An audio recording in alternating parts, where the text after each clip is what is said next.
अस्सलाम वालेकुम my dear students, this is sir Saad your maths teacher. Students chapter number 1 complex number continue है और exercise 1.1 चल रही है। इस वीडियो लेक्चर से हम स्टार्ट करेंगे क्वेश्चन नंबर 6 और क्वेश्चन नंबर 6 को समझने के लिए हमें दो इंपॉर्टेंट चीज़ों को समझना ज़रूरी है। और वो दो इंपॉर्टेंट चीज़ें कौन सी हैं स्टूडेंट्स? पहली जो चीज़ है वो है कॉन्जुगेट और दूसरी जो चीज़ है वो है एब्सोल्यूट वैल्यू।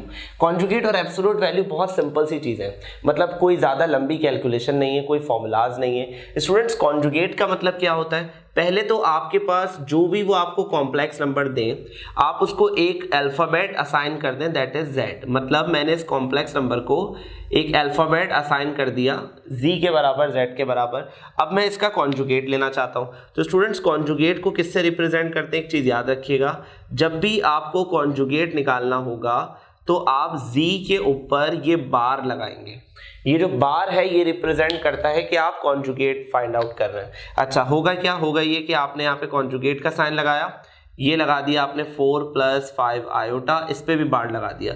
स्टूडेंट्स ये कॉन्जुगेट होता क्या है? कॉन्जुगेट में आपने सिर्फ इतना सा काम करना है, जो इमेजिनरी टर्म होगी उसके साइन को चेंज करना है। जैसे यहाँ पे इमेजिनरी टर्म है 5 आयोटा और इमेजिनरी टर्म के साथ जो साइन इस वक्त यूज हो रहा है वो प्लस का साइन यूज हो रहा है। जब हम इसको चेंज करेंगे तो ये हो जाएगा students z conjugate is equals to 4 - 5 iota, और ये हमने फाइंड आउट कर लिया है कॉन्जुगेट, ये फाइंड आउट कर लिया है कॉन्जुगेट। ठीक है, अच्छा नेक्स्ट क्या है स्टूडेंट्स? नेक्स्ट है एब्सोल्यूट वैल्यू।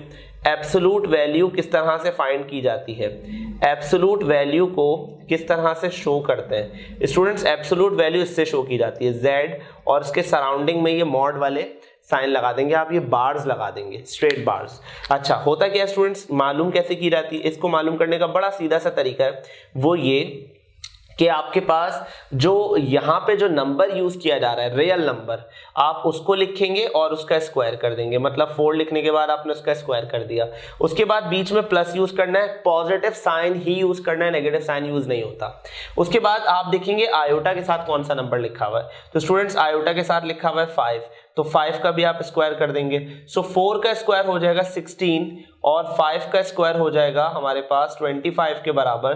सो 25 + 16 हमारे पास बराबर होते हैं 41 के। तो स्टूडेंट्स एब्सोल्यूट वैल्यू का आंसर आ गया 41। तो इस क्वेश्चन में हमने कॉन्जुगेट भी निकालना सीख लिया और एब्सोल्यूट वैल्यू भी निकालना सीख ली, मतलब इतना कोई मुश्किल काम नहीं है। ठीक है, चलें एक और क्वेश्चन, सेकंड पार्ट। सबसे पहला काम क्या बताया मैंने आपको? इसको एक कॉम्प्लेक्स नंबर कंसिडर कर लें z के बराबर -1 + 7 आयोटा। ठीक है, सबसे पहले हम निकालेंगे कॉन्जुगेट, तो यहाँ पे आ जाएगी कॉन्जुगेट की हेडिंग, कॉन्जुगेट। और कॉन्जुगेट को किससे रिप्रेजेंट करते हैं? z की पावर बार से रिप्रेजेंट करते हैं। सो कॉन्जुगेट लेने के लिए क्या बताया था अभी मैंने? दोनों जगह पर पहले आप ये बार्स यूज करेंगे इस तरह से, -1 + 7 आयोटा, इधर भी बार यूज कर देंगे। सो स्टूडेंट्स कॉन्जुगेट लेने के बाद जो इमेजिनरी वाला टर्म है उसका साइन चेंज हो जाएगा, -1 - 7 आयोटा।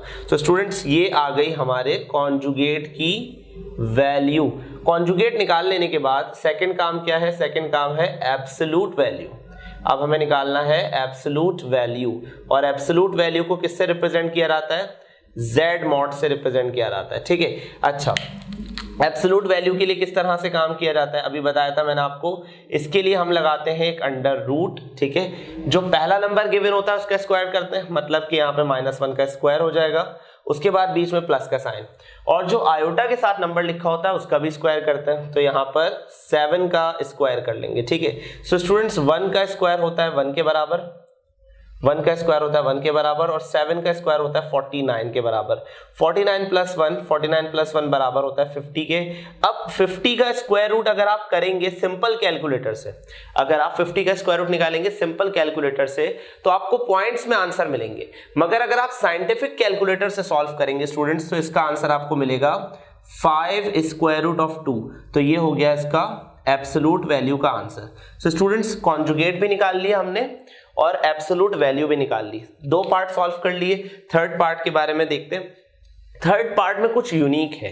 क्या यूनिक है थर्ड पार्ट में? ऑब्जर्व कीजिए, हमारे पास रियल नंबर होता है, इमेजिनरी नंबर होता है। एक रियल नंबर होता है कि इमेजिनरी नंबर होता है। थर्ड पार्ट को अगर आप ऑब्जर्व करें तो यहाँ रियल पार्ट गिवन ही नहीं है, यहाँ पे कोई रियल वाली टर्म गिवन ही नहीं। आपने कहा सर रियल टर्म क्या होती है? मैंने कहा जिसके साथ आयोटा नहीं होता वो रियल है, जिसके साथ आयोटा होता है वो इमेजिनरी है। तो इसका मतलब यहाँ पे रियल वाली जो टर्म है वो तो मेंशन नहीं है।